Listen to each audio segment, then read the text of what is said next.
Hey, what's up guys, Loki here, back at it again with another YouTube video. Today we're going to be reacting to a video from Mr. Pokey. He's going to be going over CN's opinions on their pulling opinions in version 2.4. So I'm not sure if he's actually going to be going over his personal opinions or just like CN's, but we'll get right into it. As far as my opinions, if you do have Acheron, or if you started around Acheron's banner, you definitely want to pick up Jioqui, right? Because if we look at Acheron, right? If we look at MOC, T0 MOC, T0 Apocalyptic Shadow, she recently moved down to T1 in Pure Fiction, but the fact that she's still so high, it just shows her value, right? In my personal opinion, when Jioqui comes out, I think she'll move back up in Pure Fiction. The ability, because there's so many enemies on the field in Pure Fiction, right? There's like 5. There's 5 at a time, like every wave. Every single time any one of those enemies takes a turn, Acheron gets a stack. She's gonna have so much uptime on her ult, because that's like one of the biggest issues for her, particularly in Pure Fiction. You use her ult, and then sometimes in Pure Fiction, if you kill the enemy too fast, you'll have like 1 or 2 lingering, and you have to waste a full ass turn just to wipe that enemy if you're holding on to Acheron's ult, right? If you want to hold on to it. Now you can use that ult and you don't have to worry about the repercussions of using that ult, of not being able to use it immediately when the next wave comes out, because you have Jioqui. Jioqui is going to make sure she gets her ult very, very, very fast. He is 100% her best teammate. 1,000,000,000,000%.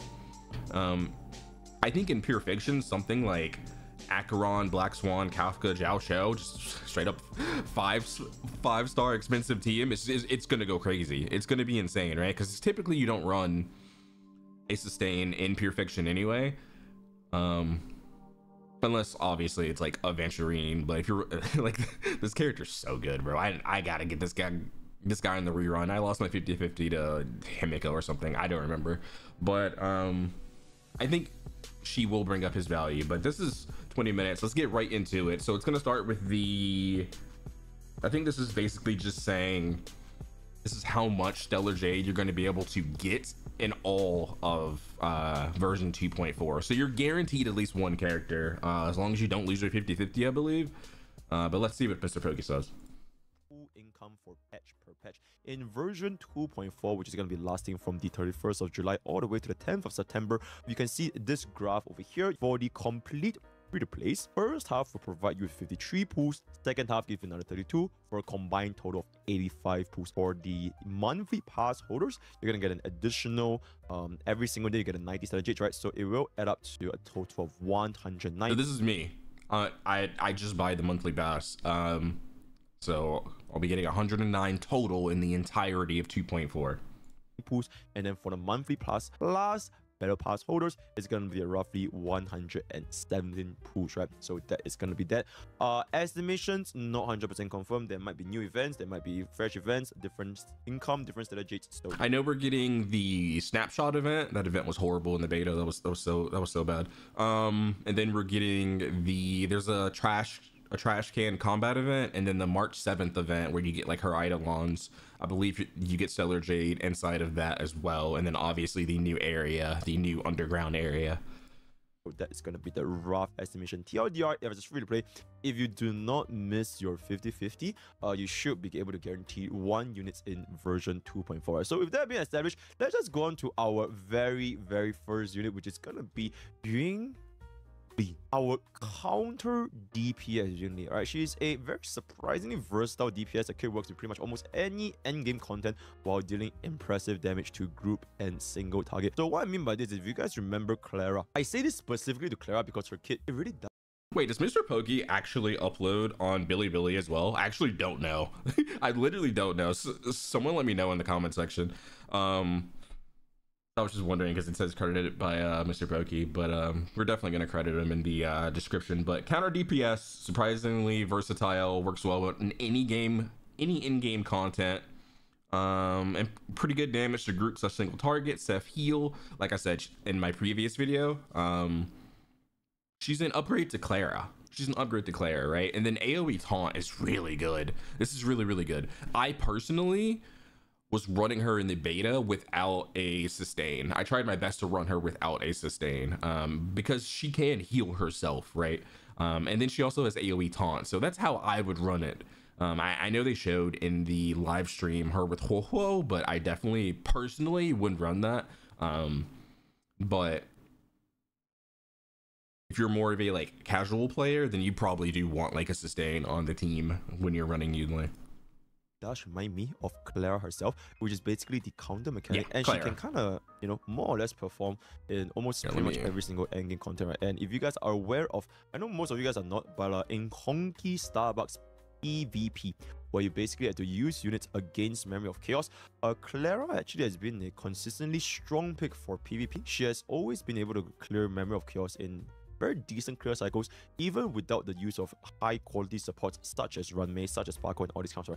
So it makes her a very, very versatile investment, especially for someone that wants a DPS unit that can cover multiple contents in Honkai Star Rail, right? So her skill for Yunli, not Clara, is going to be a self heal, classic 3-turn destruction target damage, nothing too crazy, nothing to write home about. The main thing is going to be from her ultimate and the talent. So ultimate nothing is too crazy, literally chunking the whole ass greatsword. This little girl is strong as hell for what reason? Like, holy. E-taunt, like tag taunt. And then she will enter into the parry state. So Blood is basically playing secure. In this parry state, bro, she literally, her ult is literally a version of like Saber's Excalibur. Like, what is that? That is crazy. The counter from a talent, it will now deal increased damage. From the live stream, we don't know what is the multipliers, but this is the only thing we know. It does deal increased damage. So what exactly is the talent? It is basically exactly the same as Clara's counter. Every time she gets hit, she's gonna come. I know in the beta she had 100% resist to crowd control in her ult state, her ult like parry state. I'm pretty sure that's still a thing. I don't think it changed. I believe she received some buffs. Don't know exactly what they are, because like I said in the live stream, I think ZZZ came out at that time, so I wasn't playing too much of the beta, but I believe she did get some buffs. Counter back, but if you do not cast her ultimate, then you will not get 100% guaranteed on, right? Depending on how strong this counter multiplier is, Yunli can be a very, very versatile DPS, but likely, you know, it is what it is. Power creeping Clara, because at the end of the day, she is a limited unit. She is a, and then her like signature light cone, I believe it has crit damage on it. So that power keeps Clara in a way, because like Clara has no form of crit in her kit, right? She just has the attack in her traces, and then even her signature light cone doesn't offer any crit rate, crit damage. So that is one thing that Yunli does have over Clara, but she definitely has better multipliers than Clara for sure. But yeah, limited DPS, and she's the exact same class, exact same element with pretty much 90% of the exact same kit. She shouldn't be performing worse than Clara, and I do expect her to be performing better than Clara. Right, so that's gonna be that. And then for her supplementary 4-star, it's gonna be Hanya, Yukong, and Lynx. Nothing too crazy. All of them have pretty good design items, especially towards their E6. Note that Yukong, right? Yukong specifically, she works exceptionally well with Yunli if we were to take into consideration how Yukong works with Clara, because the buff for Yukong, it lasts throughout the entire time when the enemies hit Clara. No matter how many counters Clara deal, as long as the enemy hit you, she will gain the buff for Yukong the entire time. So it is very likely that Yukong will synergize very, very well. I'm gonna be honest, I didn't even like think about running Yukong with her, and I have E6 Yukong. You know how you can see what your friends use in like MOC or whatever in that one update? In the beta, I didn't see anyone use Yukong with her. So I didn't even, that idea didn't even cross my mind, but that might hit different. I don't know. We'll see. Well, with Yunli, right? So that's gonna be the overall 4-star summary. So it's good. Hope that you guys can get your E6 Yukong. I mean, it's been more than a year, so hopefully you guys do get the E6 Yukong, right? So the overall verdict, if you are a new player, or you just want to build a all-round defense, just gonna step and go, it's gonna be 8 out of 10. Otherwise, it is going to be a 2 out of 10. So CM believes that Yunli's strength will ultimately depend on her multipliers and a roster, right? Because as we all know by now, DPS units in Honkai Star Bucks, they are always more prone to quote-unquote power creep, right? It is what it is. But Ying Li and Clara, they serve a very interesting niche where they can do quite decently well in pretty much every single endgame content. The only downside is that they are probably not going to be the absolute best units. Let me think about this. If you're a new player, if you started like last week, last month, sure, I would say to maybe you could pick her up. You probably, if you're a new player, you probably have a lot of Stellar Jade resources. I actually don't know how much you get from being a new player if you just started today. I'm assuming you'd be able to guarantee yourself the next 2 banners at least. Oh, dude, you probably have so many pulls. You probably have so many. I don't know how many exactly, but yeah, I would agree. I would say new player slash for like all around DPS. I'd put a 7 out of 10 there, and then I do agree with the 2 out of 10 if you're not a new player.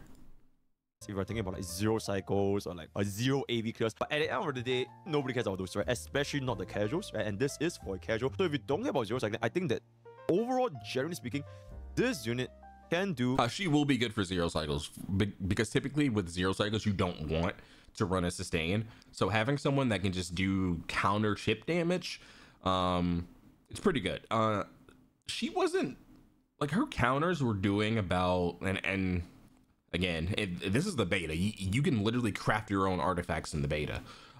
So I had a pretty good build on her, and her counter would hit like maybe 200k on like up on weakness breaking an enemy weak to physical or something, maybe like 200k. But again, I didn't run her. I really didn't try to like hyper buff her. I kind of just let her do her thing, but I did run like, I think I ran like Ron May on the team. So there is that buff, and then you have the res pen. So she's not going to be countering for millions of damage or like even like 700, 800k. So don't expect that, right? Because she's going to be countering so often and she has like really good ult uptime. Her damage is going to be mitigated in a sense. Quite well in Memory of Chaos, in Pure Fusion, and in Body Shadows, right? So if the goal is to simply beat the game, which is to basically beat the endgame content, then Ying Li will fulfill a very interesting purpose where you can save your resources, especially in the early game for new players, from building different DPS team comps. You kind of just slap on Ying Li and you can run it pretty much everyone. Classic example, if you were to have pulled for, let's just say, Imbibitor Lune, he really doesn't perform too well in Pure Fusion or Jingliu, right? And then if you were to pull for, let's just say, like Argenti, I mean, he's still not too bad. He's still not too bad in Memory, but like he's probably not going to be performing as well. So it's like Ying Li, she will most likely be able to perform. It really depends on how strong her multipliers are. We do not know her multipliers yet, but depending on how strong this ultimate multiplier is or how frequent you can trigger this ultimate enhanced counter, then that's where her strength can be truly evaluated, right? So that's that. And comparing to other hyper carries, Ying Li will be a great help for players that are just starting out or lacking a all-rounded DPS. So now, moving forward to Jioqui, he is a DOT plus D buffer. He is not a healer. I don't know why he keeps saying he is not a healer. There ain't no heals. There ain't no heals. Blood cannot heal. He's not a healer, right? He is quite essentially pretty much, you know, built for Acheron, built for DOT teams. Vulnerability multipliers from talent and ultimate while dealing moderate damage himself from. I think they were saying like he's a healer, like he heals people with his food, I believe, like lore wise. I think that's what they meant by that. Like in game, he does not heal. No, he doesn't at all. He's a dot character, but yeah, this guy's pretty nuts. I was pretty impressed with this guy. The bird, right? The Acheron Rose counts as a bird. Skill deals damage to 3 targets applied Acheron Rose. That's gonna be good. Ultimate, something like a Fu Xuan's Matrix of Presence, right? It's kind of cuts like a field. Dealing damage and all targets receive ultimate damage vulnerability and Acheron Rose during enemy's turn. That's pretty much all we know. Talent is gonna be Acheron Rose vulnerability debuff and also counts as a burn. So he looks to be a debuffer slash DOT hybrid, and Jioqui will likely perform best with Acheron or DOT team comps like with Kafka and Black Swan, and with these 3 units utilizing the kit the best, although vulnerability generally can always be not too bad, right? Supplementary 4 stars, Hook, Hoyo, Arlen, and honestly, let's just be real, Hoyo is pretty much the only unit that still sees some usage of this day, and she actually have a potentially decent synergy with Jioqui because, you know, she does have her own vulnerability debuffs, and she also applies point. But with all that being said and done... And then on top of that, the one thing you didn't mention is Fire Kiss. She's able to inflict Fire Kiss as well, which makes the enemy take more fire dot. So, yeah.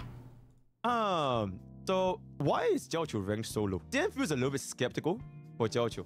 He's in a weird situation where he wants to be both a DOT applier and a debuffer, which may end up in a situation where he might not excel in both. You get what I'm saying, right? So like he's like kind of somewhat between a mix. Like he's halfway through. You know, he has his own burn, he has his Acheron rose, but at the same time he also wants to apply the ultimate debuff.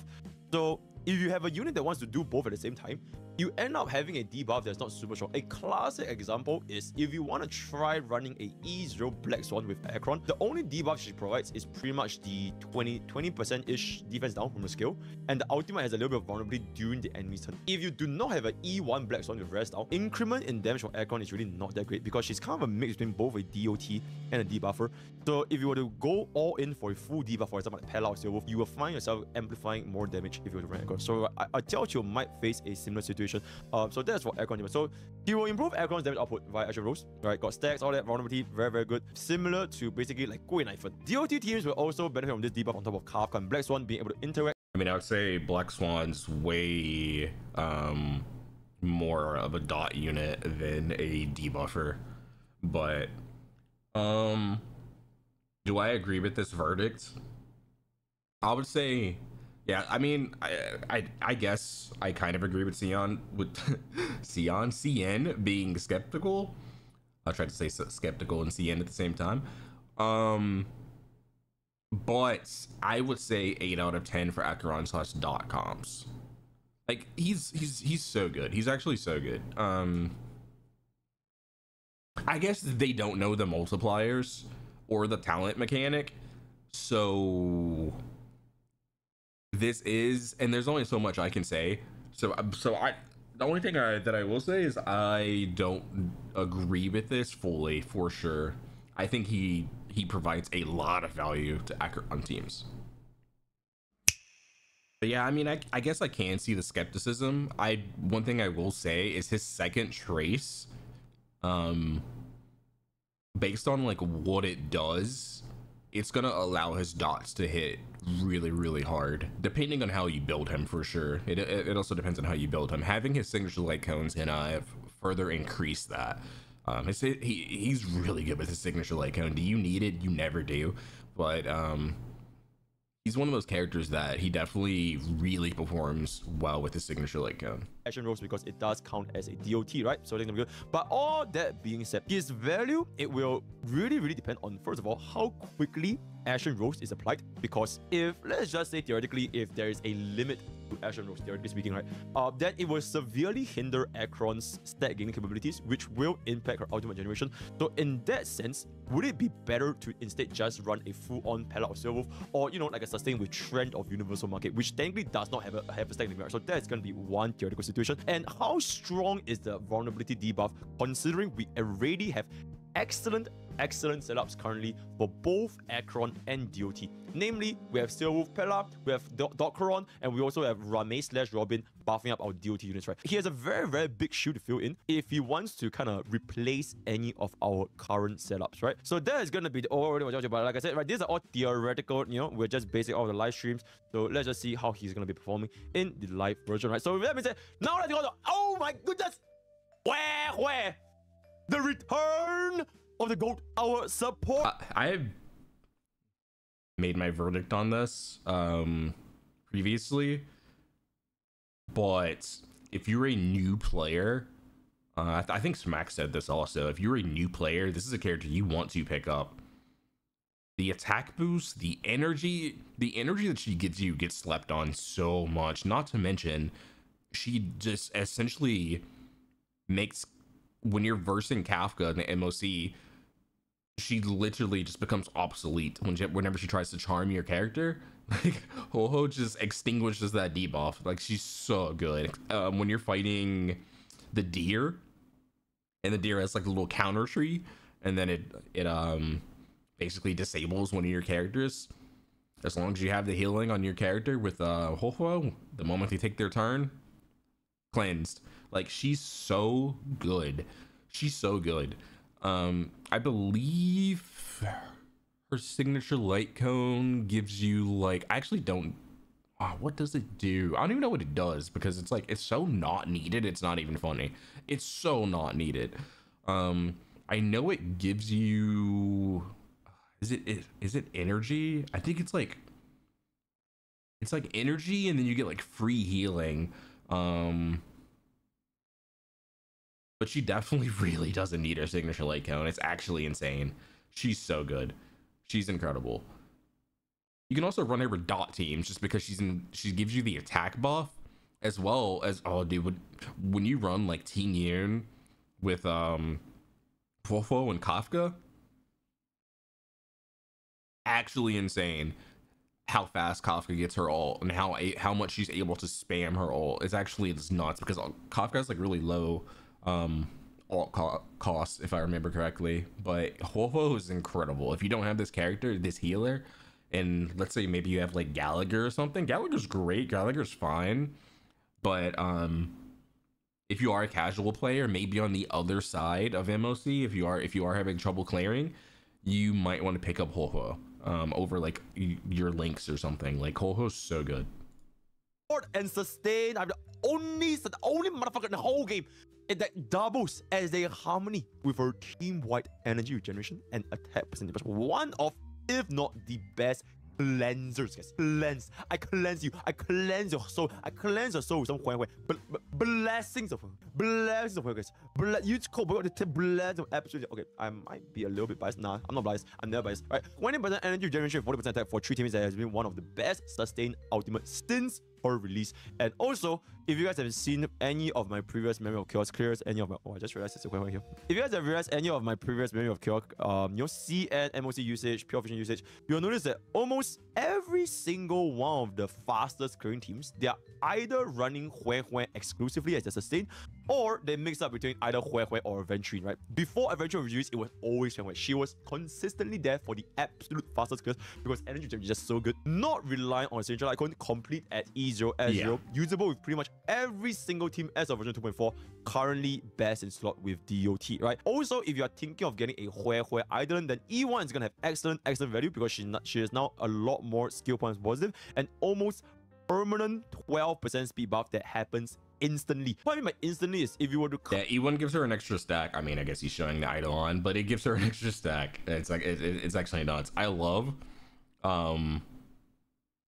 proccing this in simulated universe, getting like cheese. It is getting getting the E1. It's so good. It's goated. It's actually so goated. Cast your talent and you go into battle, you will instantly apply Hoyo's talent, this 12% speed buff. So there's no drag. You know, like drag as in if you were to cast a speed buff during battle, your first few action values, it will not be with the speed buff. But with Hoyo, it is pretty much permanent. So you're always gonna get this 12% speed buff regardless of whatever it is, right? So very, very nice either one. But the overall verdict for Hoyo is honestly, you know, as much as I am, you know, I'm not shy to admit that, you know, I really like Hoyo's design. This is gonna be the verdict. If you have 0 or 1 limited sustain, you pull for her. If you have 2 or more limited sustain, you don't pull for her. It is as simple as that, because I am not a biased streamer, right? As much as I love Hoyo, this is I'm a not biased, but this is 10 out of 10.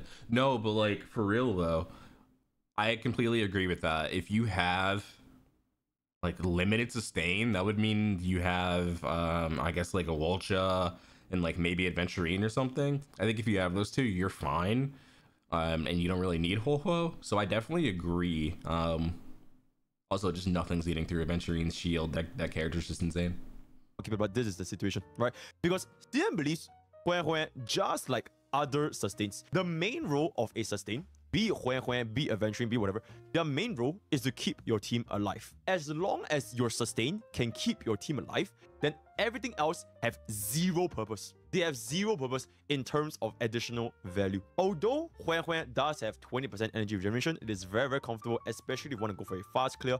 It should not be the main reason why players are pulling for Hoyo. The main reason why a player should pull for Hoyo should ultimately always be, can your current team survive? with whatever sustain you have now. Is your Luocha failing you? Is completely dog shit for some reason? Then sure, you can pull Hui Hui. If you don't even have a limited sustain, you're only running like Lynx and Natasha, then sure, pull for Hui Hui. But if you're at a situation where your Luocha can sustain and you have a Fu Xuan or an Aventurine, then frankly speaking, Hui Hui really does not offer a lot of benefit to a player's account, right? So think about it this way. If a player wants to clear a stage faster, instead of spending, I don't know, like 70 or 80 over pulls for a Hui Hui or even a Hui Hui dupe, you can consider instead pulling for your DPS's Idolin, a DPS's Signature Icon, or even your support Idolin and support. And most of the time, these increments will give you a much better impact in terms of completely swapping out your support. For example, E0 versus E1 Ranmei, E1 versus E2 Acheron. Most of the time, your DPS Idolins, pulling for DPS Idolins, will increase your damage by a much higher amount instead of switching out your current sustain for another sustain. So, for example, if you want to use Luocha, you are using Luocha. If you swap out Luocha for Huo, you are probably not going to make an insane amount of difference, especially if Luocha is already sustaining your team. Or if you want to go for a sustainless route, right? Because, you know, Hui Hui is like a pseudo support. You could always just go ahead and run a full-on, no sustain route, get a Ranmei, get a Sparkle, get a Tingwin, even Tingwin Pella. A full-on support, it will always give you a much higher damage increase rather compared to like Hui Hui's sustain as well as heal, right? So those are the things to consider. So that's going to be that. And of course, if you are still lacking sustain, you cannot sustain your team, then Hui Hui is going to be a good pull. Other than that, if you are pulling her just for the energy regeneration, just to clear a bit faster, then I urge you guys to think otherwise. Right? So this is my very neutral, non-biased take. Okay, cool. All right, last unit, Sparkle, hyper carry support. Now, Sparkle has seen excellent usage as with I'm not sure you guys have seen that every single time where we were to talk about the usage rate, the support units in Honkai Star Rail have consistently been in S rank and above. They are always the most absolute highest used units because they serve as the keystones, the foundations, the benchmark of our team building, right? Almost every single sustain, limited sustain, Robin, Sparkle, Ranmei, they have been used so much. For Sparkle specifically, you can see her in excellent usages for hypergrid team comps, such as Imbibitor Lune, such as Scylla, such as E2 Acheron, right? Excellent synergy dude, making him arguably a tier 0 DPS, second only to Acheron. Excellent synergy, especially if you do. Yeah, those were the good old days. When I used to only run QQ in Simulated Universe with like Silver Wolf, like Mono Quantum. Oh my gosh, those were the good old days. And then other units came out. Propagation QQ. Oh my gosh, I'm gonna have to run that. I'm gonna have to pull that out. Just like that was so fun. Now it's just like Firefly just blows up everything. But like, holy, the good old days. You have if you do have a E2 Imbibitor Lune, then oh my god, almost every single hyper carry can make use of the additional action value and the skill point provided. Also, is very flexible, not reliant on signature icon. She is a excellent user of Zan. Shout out to 175 speed Sparkle, absolutely insane. And you can lead to very fast clears in the endgame content even without the signature icon. Very good. E2 Sparkle leads to a very nice setup because she does have 24% defense down for a close to 100% defense down with units like Silver Wolf, Pella, and E1 Ranmei. And finally, E6 Sparkle for any of my Giga Wheels that considering pulling for E6 Sparkle. It is technically arguably stronger than E6 Ranmei because you don't have to rely on your unit being on element.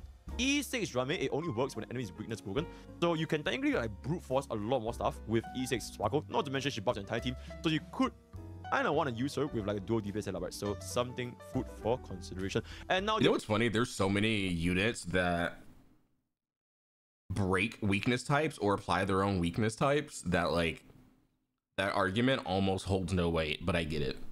Overall verdict is gonna be this: hyper carry mains 9 out of 10. If you're gonna be a follow-up DOT break team, it's gonna be a 1 out of 10. Also, very contrasting viewpoints. Very contrasting. So the reason why I say this is because and why is a 9 out of 10 and not even a 10 out of 10 hyper carry mains is this, right? While Sparkle is an excellent support for hyper carries, DN feels that the reliance on hyper carry itself has kind of waned over the past few patches. I'm not sure if you guys noticed. Before version 2, it has always been hyper carries. It has always been 3+1, 2+1. It has always been hyper carries. Dual DPS and DOT, they were just pretty much not that strong yet. But now with the rise of follow-up team comps, with the rise of Robin, with the rise of Ramen into Super Break, with the rise of all these really crazy ass units, hyper carry as a team comp itself, it is no longer as dominant as it once used to be, right? Yeah, I mean, Firefly coming out kind of shook up the meta, I feel like, right? It forces you to play a certain way. If you are running Firefly, you have to have Harmony MC with Firefly. So yeah, I mean, I guess I do agree with that. Kind of unfortunate, but I mean, I'm sure there's gonna be more units in the future, we don't know, that'll make use of Sparkle, that really want Sparkle on their team. Like maybe our future general will want a Sparkle, you know? Being a hunt character, maybe she'll want a Sparkle. We'll see. It is what it is, you know. Never let. And Acheron herself, she can really only utilize Sparkle very well if you have a E2 Acheron, or if you're running her with a sustainless team comp, right? So that's gonna be that. Since because there's a lot more options, Sparkle and hyper carry's relevance is not gonna be as dominant, and as such, there is a less impact on the player's account if they choose to not pull for Sparkle. If a player today, I want to play hyper carry, but I don't have Sparkle. You have follow-up, you have DOT, you have Super Break. And a lot of these teams nowadays, they are very cheap to race, especially Super Break. I feel like Super Break is the best team that any free-to-plays should be putting. If you did not pull for Rame, fuck my life, right? So it is what it is. That is gonna be the overall verdict for Sparkle. So in summary, flexible DPS Yunli needs sustain Hue and hyper carry is gonna be a Sparkle. Potential weakness, Yunli, right? She may not have the best in slot team comp setup currently, because if you were to reference her in tandem with Clara, we are probably waiting for a better, stronger 5-star supports to work with Yunli, because we don't really have a lot of supports that can function very well with this counter mechanic, right? So if in the future we get some sort of supports that can synergize better with counter, then her value can only go up. For now, might not be in the final form yet, so that's gonna be that. Jioqui. I mean, I think counter units can always benefit from a lot of supports, right? Like you just slap a Ron May on the team and your counter unit's going to be doing more weakness break efficiency, more damage. Yeah, so I know what I get what CN's saying here. Like we don't specifically have like how Jioqui is supposed to be specifically for Acheron. We don't have that for counter units, but there are definitely supports that can buff counter units for sure, 100%. As mentioned previously, depending on his multipliers and his mechanics and how this works, he may end up performing quite poorly in both DOT and DY Replicator when he attempts to do both. Not to say that he is like completely dogshit, unusable. He is most likely still gonna be maybe a slight upgrade compared to if you're using units like Gwen-Iphon. He might still be a decent slight upgrade, but is this upgrade gonna be worth your Stellar Jades? Because this is gonna cost you on average 100 push, assuming that... Yo, a slight upgrade to Gwen-Iphon is crazy. I don't even like this character. I don't even like this character, but calling him a slight upgrade to Gwen-Iphon is wild. But he's pretty good. I don't know if I'm gonna pull for him. I don't need him. I can clear everything in the game, you know? So yeah, I don't know. Maybe because I do like Zero Cycle for fun, like maybe it'll make that easier for sure. We'll see what happens. Like we have the freaking Fate announcement, so like I know it's a year away, but it'd be so sick to like E6 a Saber, E6 a Gilgamesh, a freaking Lancer or something. Like that'd be so cool. Probably not gonna go that far, but who knows what's gonna happen with that collaboration. Like I want to pull for as many of these units as possible, assuming they're good, right? So we'll see. Half the players won the DVDs and how the players didn't win. It's gonna cost you roughly 100 pools. So is this unit gonna be worth it? We will wait and see whether it's gonna perform in the actual live version of the game, right? So in conclusion, version 2.4, nothing too crazy in the overall impact to the meta in Honkai Star Rail, and I'll be looking forward to see the actual results from these new units after we have units like nuclear units like Acheron, and Firefly, right? So with that, we have come to the end of today's content. Want to engage in further discussion? Leave the comments down below. Join the Discord, discord.gg for the Pokemon. We're very active. Comment on Honkai Star Rail. The link is on channel. Twitch.tv for the There's no way my man's talking like that fast. For your boost, if you're pulling, and I'll see you guys next time. All right, let me know what you guys think down in the comment section. If you are gonna pull in 2.4, I still haven't decided. I'm playing so many gacha games now. I'm playing like 4, so it's like I kind of just hop on Star Rail and just like pull, just pull whenever I get Jade. So whatever happens, you know. I don't know. We will see. But yeah, just let me know what you guys think down in the comment section if you are gonna pull in 2.4. If you're not, if you're saving. Hope you guys enjoyed, and I'll see you guys on the next one. Peace.